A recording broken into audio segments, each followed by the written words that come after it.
What's up, pretty gang? It's your favorite nail tech Peaches, back with another motherfucking video, and today I'm going to teach you guys about the one bead method, how I do it. If you're not familiar with that method, it's basically doing application with one bead per nail. Okay, that's all you'll need. I'm going to show you guys the easiest way to do that. Of course, before we go ahead and get into that, make sure you guys are subscribed, turn your notifications on so you don't miss out. I'm in Sacramento for those who want to book.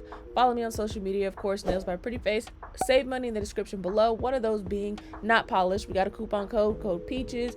Of course, my Amazon storefront is linked below, and follow me on my personal page if you see fit. Okay, so this is actually my cousin. We were kind of sitting here and I was like, you know what, you're getting a basic background, let me go ahead and cut the camera on and see what we can do. So I went ahead and decided I'm going to do the one bead method, which I realize I do more often than I think. Now, when this is best is for lengths in this type of length range. Okay, I say medium or short, because the thing about it is with the one bead method, as you guys are seeing right here, you need to make sure not only are you having the appropriate coverage, but the appropriate strength. I see a lot of times on Instagram, people are showing the one bead method. However, the beads that they are using, there's no way that there's enough strength in the nail to like last and be an appropriate enhancement. So you guys are watching me do this now, but I'm going to explain for the next fingers. I kind of just want to get that out there. The most important thing is going to be the coverage, because you're not going to want any empty spots. It's going to be keeping the shape, and it's going to be maintaining the strength of the enhancement, because I'm telling you, if you use not enough acrylic and your enhancement is going to feel flimsy and thin, do not think that that one bead is going to do the trick. Okay, so as you can see here, you need to pretty much manipulate the bead until it is done, until it is almost pretty much dry, because then you won't be able to move on to the next nail, because it won't be a proper enhancement. Okay, that's what I need you guys to keep in mind during this whole process. So yeah, as you can see from multiple sides, that this enhancement seems to be up to par with the strength that I normally provide for other lengths and shapes, etc. Okay, so I would not suggest, if you use curved tips, I would not suggest doing this on super long nails. Okay, because you will not honestly have the proper structure you need at all. So here we go.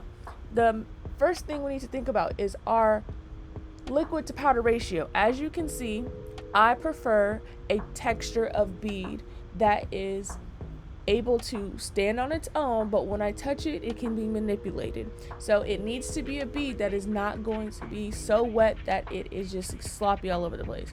I personally start tucking the cuticle area, right? And once I tuck around that area and it stiffens up even more, that's when I kind of pat and pull the rest down.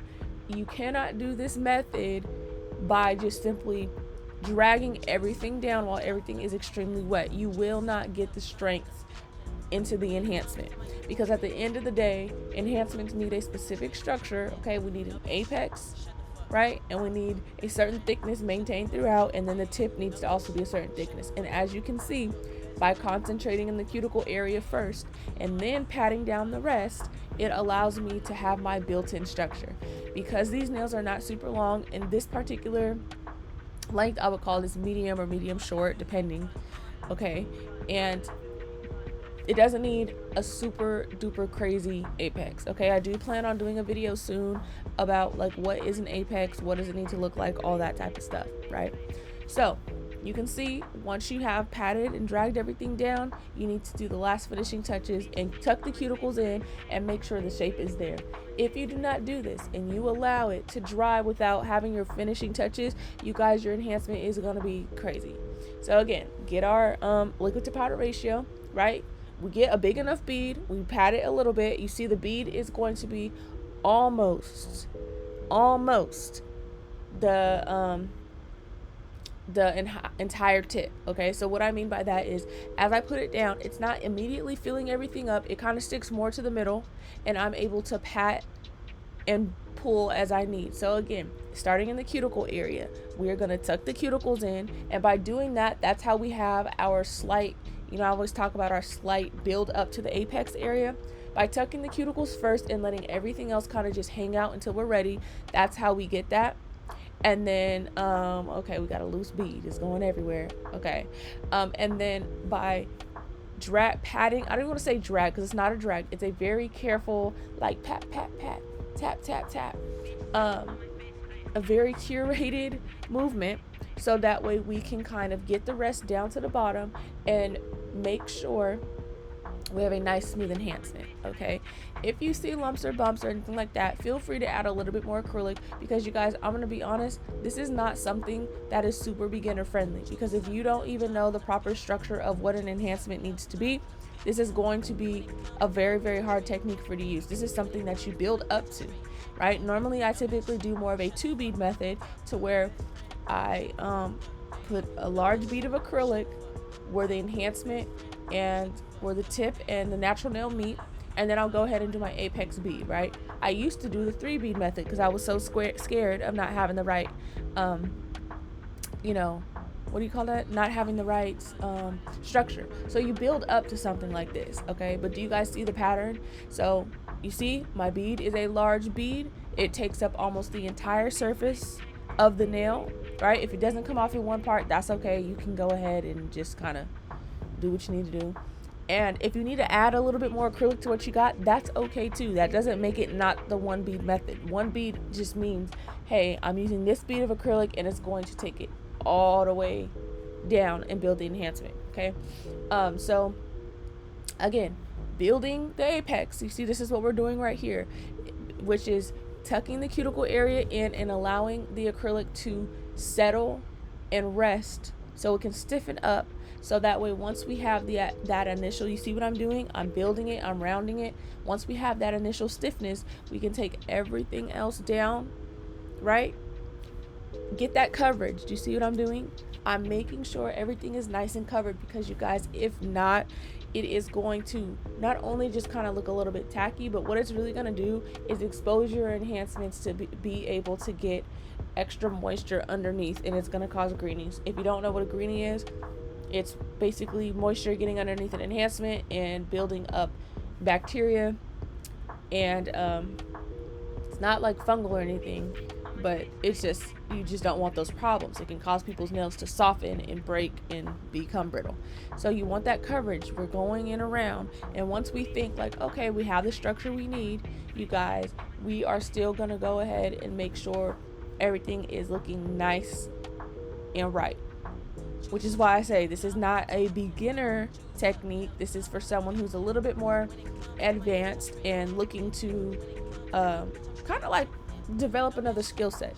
But what this can help you do, if you are a beginner looking to try this, what this can help you do is get comfortable with getting an even surface. So even if your whole enhancement, the strength is not going to be able to come from this 1 bead, this is going to help you with time, and this is going to help you, you see how I had to add a little bit more? It's going to help you with time, and this is going to help you learn other skills to help in other areas. Okay, I just wouldn't recommend this particular technique if you are first starting out, you know. So again, even on the thumb, you need to know we need a little extra acrylic, right? Because the thumb is a little bigger, and pinky we need a little less acrylic. Now once you develop like how much acrylic do I like to use and what gives me my strength, then you're pretty much playing ball. Okay,